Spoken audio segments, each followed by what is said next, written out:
प्रिय छात्रों, नमस्कार। देखिए बेटा, पिछले वीडियो में आपने देखा होगा कि हमने तृतीय पाठ जो हमारा था स्वराष्ट्र गौरवम वो कंप्लीट किया था और मैंने आपको बताया था कि आपको उसके अभ्यास प्रश्न वगैरह जो हर पाठ के साथ करने हैं वो संभवतः आप कर रहे होंगे बेटा। देखिए, आज हम शुरुआत कर रहे हैं इस वीडियो के माध्यम से चतुर्थ पाठ जो है हमारा। चौथा पाठ जो है बेटा हमारा इम्पोर्टेंट पार्ट है, क्योंकि हमारे भाषा के अंतर हम अंतर्गत देखते हैं तो 3 तरह के अध्याय समाहित होते हैं, पद भाग, गद भाग और उसके साथ साथ नाट्यांश, नाटक वाला पाठ। चौथा पाठ जो है हमारा वो नाट्यांश से है, अर्थात नाटक है। आपने एक नाटक सुना होगा, बहुत ही संस्कृत साहित्य के इतिहास का बहुत ही प्रिय और बहुत ही बड़ा नाटक है, जिसका नाम है अभिज्ञान शाकुंतलम। महाकवि कालिदास जी की ये रचना संस्कृत साहित्य में अमिट छाप रखती है अपनी। और जब बात चलती है ना काव्यों की, तो कहते हैं काव्यों में सबसे रमणीय जो है वो है अभिज्ञान शाकुंतलम नामक नाटक। तो चतुर्थ जो हमारा पाठ है इसी अभिज्ञान शाकुंतलम नामक नाटक से लिया गया है और छोटा सा अंश उसका लिया है। उसके पाठ परिचय में हम देखेंगे, जिसका नाम है पाठ का जंभस्व सिंह दंतास्ते गण इससे। देखिए, पाठ परिचय को जो बच्चा समझ जाएगा उसको इस पाठ को समझने में बहुत आसानी होगी। क्यों कह रहा हूँ? क्योंकि इसकी रूपरेखा जो है, जो आप पढ़ने जाएंगे इस पाठ में, पूरी पाठ परिचय के अंतर्गत घूमती है। राजा दुष्यंत है, उसकी पत्नी का नाम शकुंतला है। राजा दुष्यंत के द्वारा निर्वासित होकर के रानी शकुंतला महर्षि कण्व के आश्रम में निवासित है।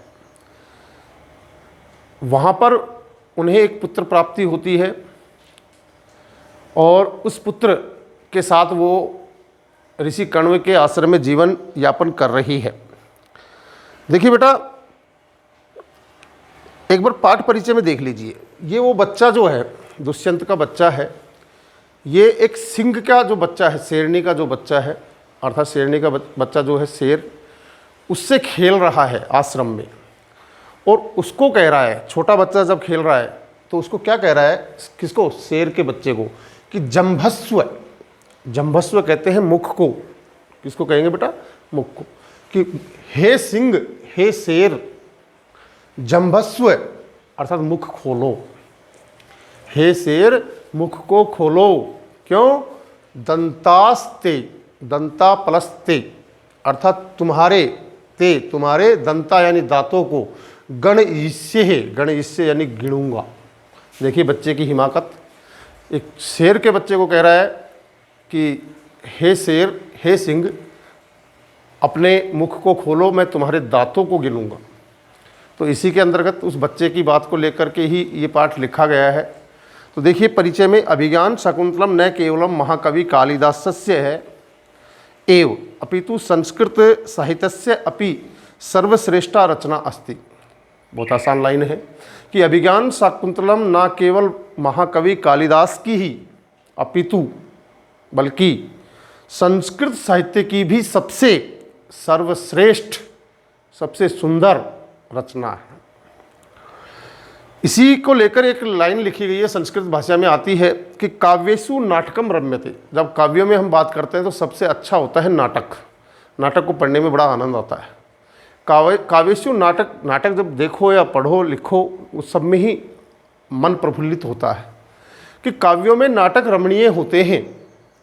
तत्र रम्या शकुंतला, आप अपनी पाठ्य पुस्तक में देख रहे होंगे, मेरे ख्याल से लाइन साफ लिखी हुई है कि काव्यों में नाटक रमणीय होते हैं और उनमें भी, नाटकों में भी तत्र रम्य शकुंतला, और उनमें भी शकुंतला जो है, शकुंतला का मतलब अभिज्ञान शाकुंतलम नाटक जो है, ये सबसे सुंदर है, रमणीय है। प्रस्तुत नाट्यांश शाकुंतलस्य सप्तम अंकात उद्धृतः संपादित अंश अस्ति।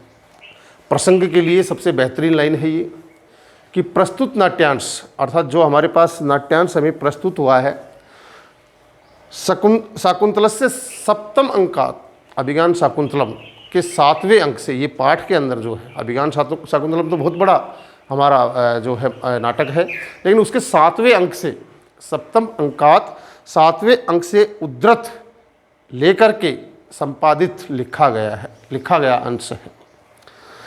दानवई सह कृते, देखिए बेटा मैंने पहले भी कहा परिचय को बहुत ध्यान से समझना है, इसके को छोटा सा परिचय है लेकिन पूरे पाठ को समझने के लिए पाठ परिचय जरूरी है।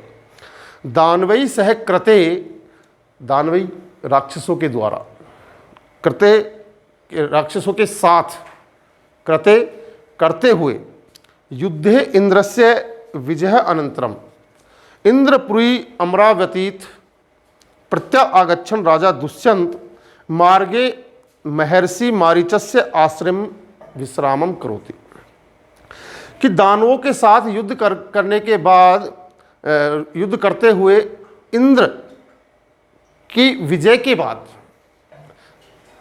राक्षसों का युद्ध हुआ इंद्र के साथ और उसमें दुष्यंत भी जो है उनके सहयोग के लिए गए थे, तो उनसे युद्ध करने के बाद इंद्र की विजय अनंतरम, विजय के बाद में इंद्रपुरी, जो राजा इंद्र की नगरी थी इंद्रपुरी, और अमरावती, 2 जगह है, इंद्रपुरी अमरावती, लौटते समय प्रत्यागच्छन्, लौटते समय राजा दुष्यंत मार्गे, रास्ते में, मार्ग में, महर्षि मारीचस्य आश्रमे, महर्षि मारीच एक ऋषि हैं, मारीच ऋषि, उनके आश्रम में विश्राम करता है। जब वो अपनी सेना के साथ चलते हैं तो रास्ते में जो भी आश्रम वगैरह होता है वहाँ राजा लोग कुछ समय अपना जो है विश्राम आदि करते हैं। शब्द को एक एक को समझिए। तत्र बालकस्य है सर्वदमनस्य, वहाँ बालक सर्वदमन, जो मैंने बच्चे की बात की थी उस बच्चे का नाम है सर्वदमन। और इस पाठ में देखिए ये उसी दुष्यंत का पुत्र है जो दुष्यंत वहाँ विश्राम कर रहा है आश्रम में, लेकिन दुष्यंत को मालूम नहीं है कि शकुंतला भी यहीं रह रही है या उसका कोई बच्चा भी हो चुका है, ये दुष्यंत को नहीं है पता। और इसी के नाम से ये नाम, नाटक का नाम डाला हुआ अभिज्ञान, पहचान। अभिज्ञान का मतलब पहचान, किसकी? शकुंतला की।